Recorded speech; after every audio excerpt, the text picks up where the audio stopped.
И ова е вистинското време за првиот разговор, предвиден за ова утро.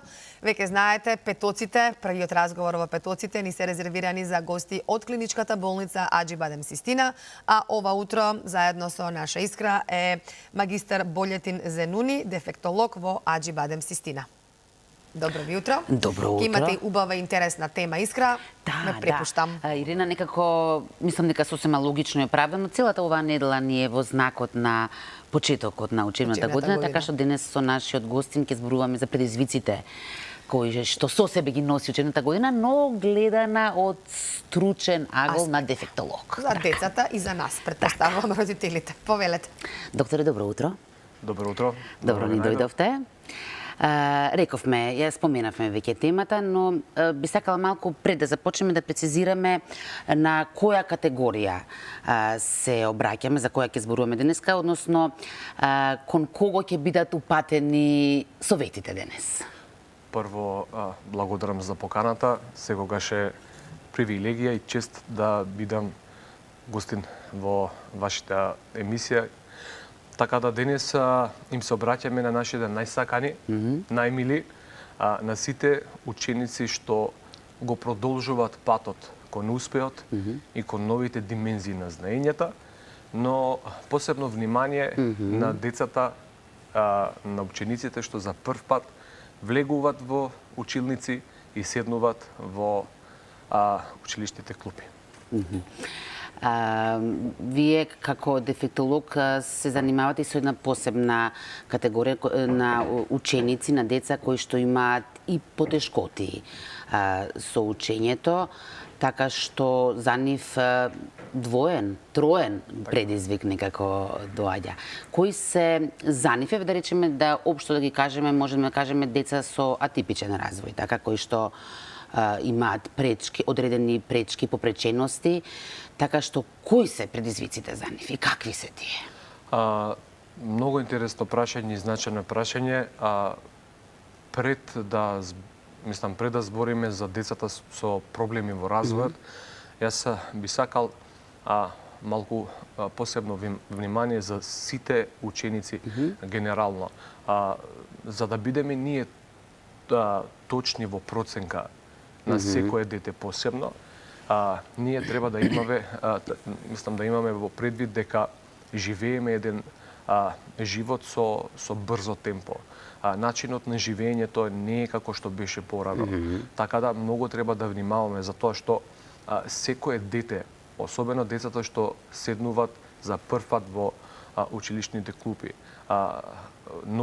секое дете носи посебна животна приказна. Не се сите исти. Треба да бидеме внимателни. Има деца што доаѓаат од разделби. Има деца што поминувале во животот многу тешки моменти, некои несакани трауми. Има деца што доаѓаат од некоја друга средина за прв пат. Значи, за да бидеме ние точни во проценката, мора да се внимава во социоемоционалното поле.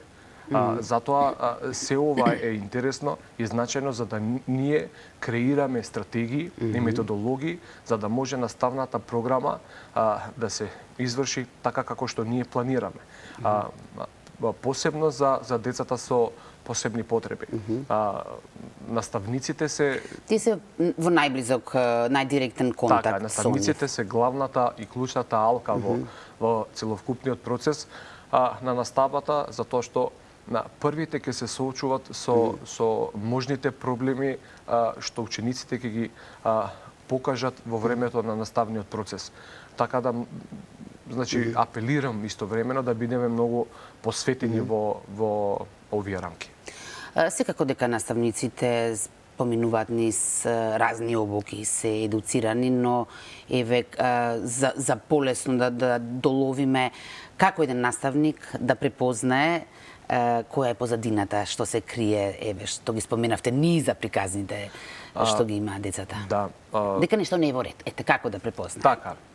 Како што рековме, наставниците се првите тие што се соочуваат со било какво отстапување од од наставниот процес, па многу мислам, наставниците веќе знаат и се обучени за таа работа. Сега има обуки доста. Тоа е позитивно, што веќе одредено време, последниве години се организираат, се посветува внимание и се организираат се повеќе и повеќе обуки, но прашањето е колку тие обуки се стават во пракса. Колку наставниците се подготвени тие обуки, тие знаења да ги стават во пракса, за да можат да им помогнат на децата особено на децата со посебни потреби. Секој наставник треба да води рачун и да профилизира секое дете посебно. Значи, децата што ќе имат и што имат некакви отстапувања во развојот, тоа ќе го покажат одма. Пример, има дете, ако некое дете тешко ги совладува задачите, и покрај тоа што има доволно време и наставникот се посветува доволно, исто како кон другите деца, и ова дете тешко ги совладува овие задачи, и значи општите вештини како што е читањето, пишувањето, броењето, значи тука можеме веќе основните работи, значи тука веќе ќе имаме една представа и ќе знаеме дека нешто не е во ред. Ако истиот ученик е повлечен, тешко остварува некоја конексија, пријателство со другите деца. Ако некој ученик покажува несоодветни емоционални движења или изрази, значи ако некој ученик не се однесува соодветно на значи ситуацијата значи сите овие работи веќе се аларматни и алармираат дека нешто со детево не е како што треба и како што треба да биде како со другите деца. Значи тоа е првиот чекор да се воочи, така? Да, Што понатаму? Откако ќе се констатира? Да. Наставниците не се тие што поставуваат диагнози, но треба да водат белешки за секое дете посебно. И сите овие проблеми после треба да се канализираат на едно место и да се побара стручна или стручно мислење од соодветните профили и соодветните стручни работници што се во училиштето. Како што се психологот, педагогот и дефектологот. Да се седнува со нив. Значи првите кои што треба да се побара мислење, стручно мислење и помош се овие профили. Понатаму, кои смерници вие би ги дали околу тоа како да се преадаптира, да речеме, програмата за ваквите деца? Па затоа јас би искористил и прилика тука да се посветам и до наставните асистенти, посебните асистенти што веќе ги има на број и што работат со децата со посебни потреби, дека треба да има клучна соработка меѓу нив. За секое дете треба да се направи посебен профил. Значи треба да се и посебна програма според вештините на тоа дете. За да знаеме ние да ги знаеме јаките страни, послабите страни на тој ученик, треба ние тоа да го процениме сами. Значи секогаш во соработка и со наставникот и со родителот. И се додека немаме таков профил, ќе ни биде потешко за тоа дете значи да се вклучува во наставниот процес и да го совлада наставната програма, да го усвои наставната програма. Значи многу треба да се внимава. Не е секое дете исто. Децата не се шаблон. Децата сами се приказни во себе. Значи секој дете има многу јаки страни и многу слаби страни. Само треба човек посветен, што треба да има знаења, треба да е обучен и треба да пред се да сака професијата и да се работи. Докторе, ова се убаво звучи на хартија, така? И вие сте многу едуциран во оваа област, но кога ќе се дојде на терен, колку од тоа е апсолутно применето, да речеме, кај нас? И после два... Да почнеме, извинете, да почнеме од тоа Така. што апсолутно секако дека сосема логично дека треба наставникот да се посвети на секој ученик, но наставниците знаете дека имаат по 40 деца. Така. Јасно е. Со ова прашање се враќам во времето Наше. негде околу 6-7 години, можеби 8 години, кога прв пат почнав да работам во институција, јавна институција за третирање на деца со посебни потреби. И се сеќавам на мојот прв ден на работа. Одличен Да. студент, се мислите дека Знаењата беа топ. пукате. Праксата Да. беше нула. И затоа праксата без знаења е нула и обратно. Ентузијастен, многу, со знаења, но почнав работа со 2 деца паралелно да работам. И во меѓувреме, значи исто време не знаев од каде да почнам, затоа што ми фалеше пракса.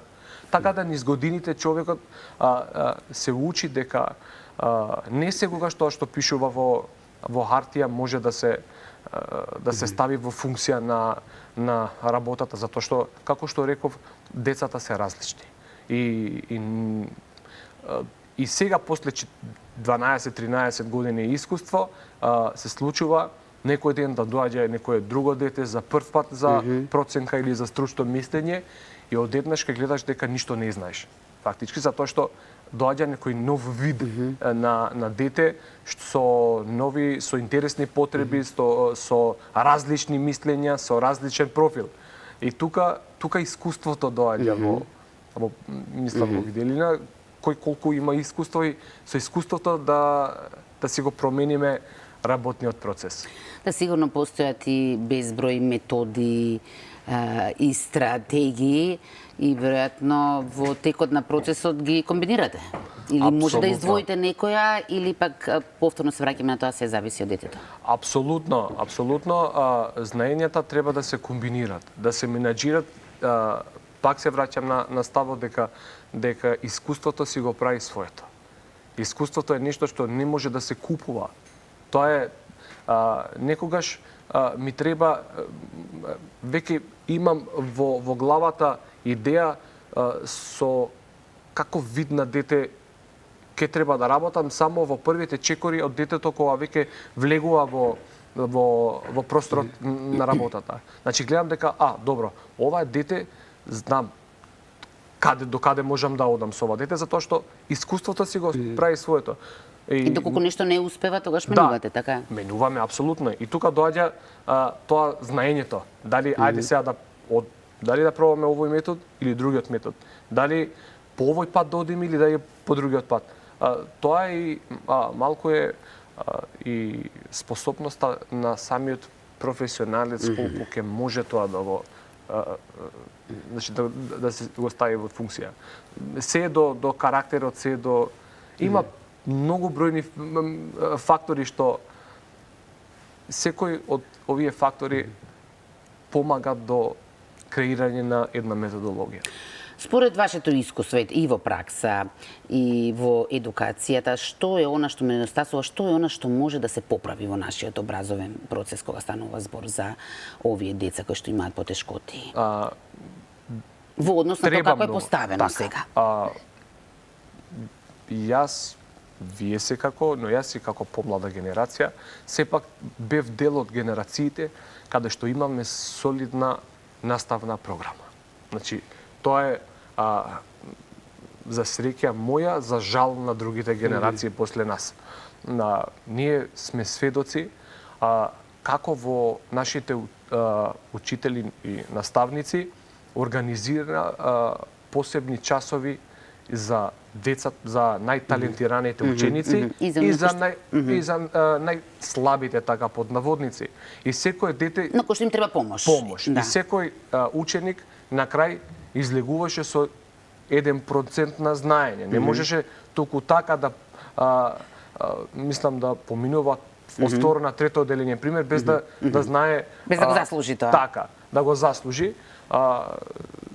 И сега за жал нема многу такви. Ја гледам, имаме ние наши роднини деца што идат и можеме да правиме компарација на ова поле, така да мислам дека треба повеќе наставниците да се посветат на овие на овој дел и да се креира некоја, да измислат, да креират нешто, да бидат покреативни.